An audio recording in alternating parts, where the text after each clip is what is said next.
What's going on, everybody? Welcome to Command and Console. My name is Jason. Today we're just going to be showing off some PS5 and PS4 games that I've added to the collection. Without further ado, no waffling, no footage, just me sitting in this chair showing what I've picked up for the collection. The first game is Necromunda Hired Gun. This is in the Warhammer universe. I believe it's 40,000. I'm not sure if it's 40k or not, but it is a Warhammer game. Not played it. I remember when it came out, I was like, I really want to check it out because it looks pretty fun. It was a tenner on PS4 in CEX, so I thought I'm just going to grab it. I had a voucher, gonna grab it. I really love those old school 90s first person shooter type games, and this one seems to take a lot of inspiration from those and taking a lot of inspiration from Doom Eternal, which is probably my favourite FPS of all time. So looking forward to checking this one out. It does look quite cool in the whole Warhammer universe. Apparently you have you've got your own little cyber doggo that you can send out and maul people with. And yeah, apparently the action is really satisfying, really cool. But yeah, let me know if you played this one. Necromunda Hired Gun. Looks really cool for a first person shooter. It's got the hallmarks of what I love from these kind of over the top violent FPS like Doom and the like. So looking forward to that one. That's Hired Gun. Next up is a franchise that I've always struggled to get into, and that is Capcom's Monster Hunter series. Loads of people that I speak to about this series that are big fans of it always say start with Monster Hunter World. Only a $5 at the moment in CX, so I thought, you know what, for a $5, I'm just gonna pull the trigger and jump on it. It might be a decent enough time.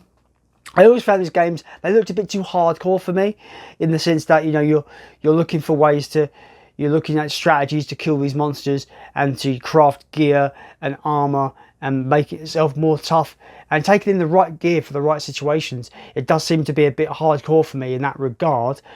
There is a game very similar to this, strictly inspired by, of course. That was a free-to-play game called Dauntless that I really enjoyed, but that game was a very bare bones kind of watered down version of this. Monster Hunter seems to be the more hardcore affair. This does seem quite fun though. I do want to check it out. I haven't played it yet, of course, but I do want to check it out. For a $5, I thought there's no foul, no play there. It's just gonna, I'm either gonna like it or I'm not.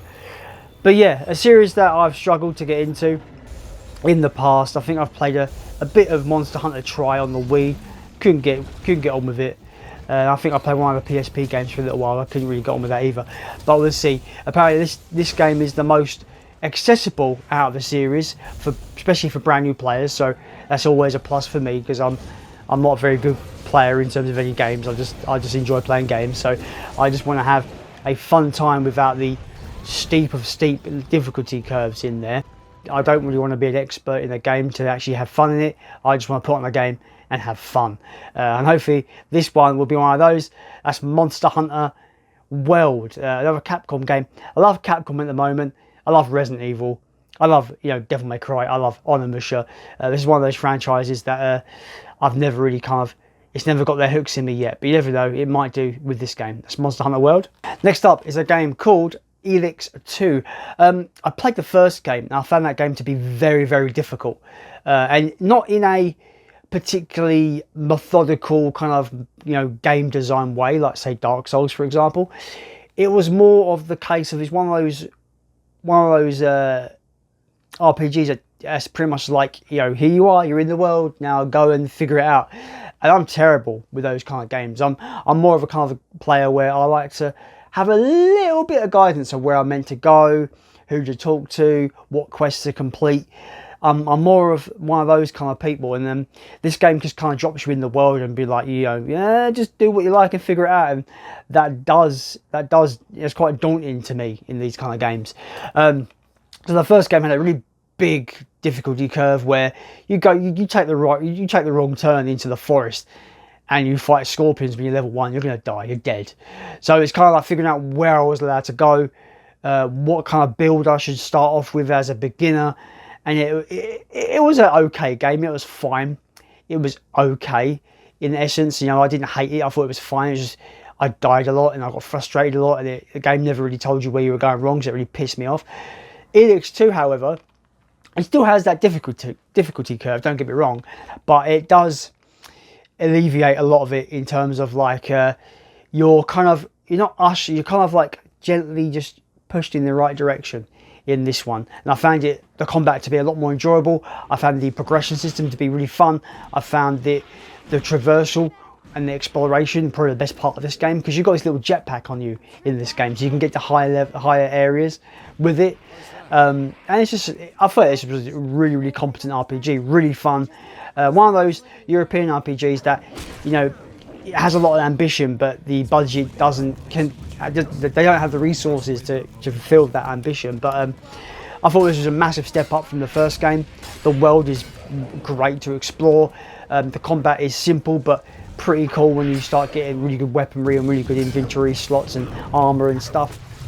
It's a really fun little game, and right now this is dirt cheap at the moment on PS5, so I recommend picking it up if you're into like really vast open world RPGs. And this one is a very vast one. It's got a massive open world, and there's always going to be that allure to explore the world, and I think that's the best selling point for this game, is the world you inhabit. It's just so intriguing. You've got one part of the world that's all about, like, you know, more kind of swords and boards kind of lifestyle, where the other, and they reject technology. And there's obviously the other part of the world in this game that is all about technological advancements and power armor and laser guns and stuff like that.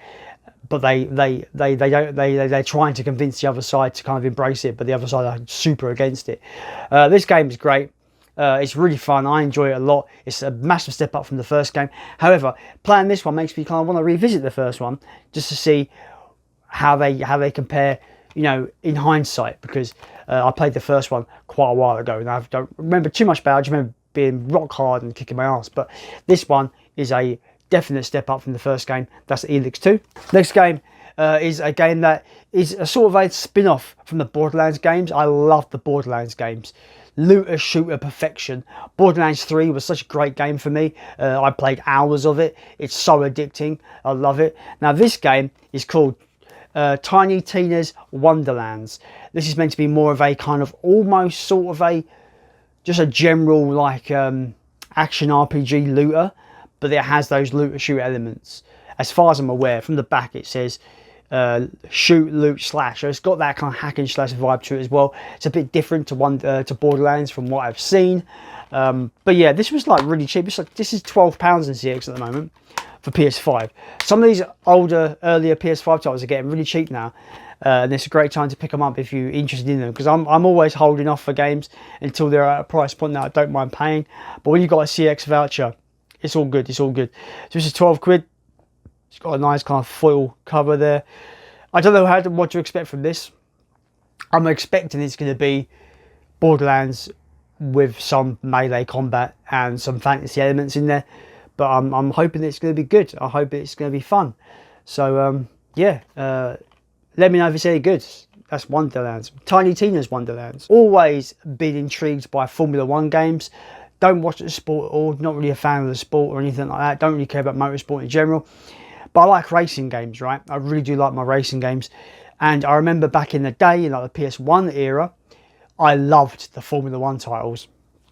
So I picked up an older one, Formula 1 2021 for PS5. This is £6. I thought, there's no point me getting the newer ones. I might as well go back and try an older title in the series. So I thought I'd grab this and give it a go. I did give a really old game a go, F1 2011 on 360. I bought that months ago on the 360. That was pretty fun, pretty decent for what it was, but I wasn't going to play it again. This might be a case of this. I might enjoy it for 10, 15 minutes, 20 minutes, an hour, or whatever, and I might not play it again, but it was an impulse buy. I thought, you know what, I'm going to give it a go. I like Codemasters. I like their games. This might be a fun little simulation racer, but you know, it's Formula 1. So that is F1 2021. Next title is not a title I've picked up physically. You can see the logo there. Helldivers 2. Now, Helldivers 2 is a game that I seem to see everyone in their nannies getting on board and playing. It's a big, I guess, like, you know, darling in the video game sphere at the moment. But it just looks fun to me. It looked fun. I didn't really see much about it. I watched a streamer play it for a little bit. It just looked like fun to me. It just screamed Starship Troopers as well. So I thought, I want a bit of that game. I had a bit of credit in my PlayStation Network wallet. So I thought, you know what, I'm just going to pull the trigger and pick it up. The Helldivers 2 might be the best game I've played this year. It's so much fun. It's got this social aspect. It's just got that one more mission aspect to it. It's the depth involved as well is so good. Like, to defeat harder difficulties, you've got to kind of manage your gear and make sure you're complementing your teammates and what they've got with them as well, so you can be more tactical and strategic in how you tackle and approach missions. But boiling it down to the base elements, you go on a mission, you're attacked by hordes of enemies, you've got to wipe them out, not all the time, but you've got to survive and complete a mission, say shut down an illegal broadcast, blow up a factory, kill I don't know, like a queen bug or whatever. And it does get really tense as well. In the harder difficulties, you're just trying to push forward to your objective, but the enemies are just unrivaled in their just aggression. There's one moment in this game where I was on this planet, it's all sand, it's like a dune planet, right? And there's this hill, and enemies were just coming from all aspects. We were bunkered under this hill, just trying to survive, trying to flank the enemy, call down support armaments and special weaponry, just to get past this wall of enemies to get to our objective. We died so much, but we pulled through and we got to the objective. We completed the objective, and then we had to survive our way to extraction. And then when you call down extraction, enemies come after you hard, so you've got to survive, you know, the minute or so it takes for the Pelican ship to extract you, to come down and pick you up. So much fun, so funny, so fun moments, and yeah, I've had a blast with Helldivers 2. It's worthy of all the accolades it's getting. The community is what makes this game, like joining up with random people and having an absolute amazing time with just these strangers that you connect with for these missions. It's just wonderful. It's strictly PvE, so it's a strictly co-op game, but it's just so much fun, man. It's one of the best games I've played in a long time. I'm having such a blast with it. I can't wait to play more of it. It's got a very generous, very good unlockable system. You don't have to spend no money in game. Everything you can attain through gameplay, and trust me, you're going to want to keep playing missions, because the incentives for playing missions and earning medals and unlocking stuff is always worth doing. The payout is always worth it, and I can't recommend Helldivers enough. That's Helldivers 2. So those are the little haul stack there of PS5 and PS4 games I've picked up recently. Let me know what you think of any of these games in the comments down below, and as always, let's continue to build a PlayStation collection.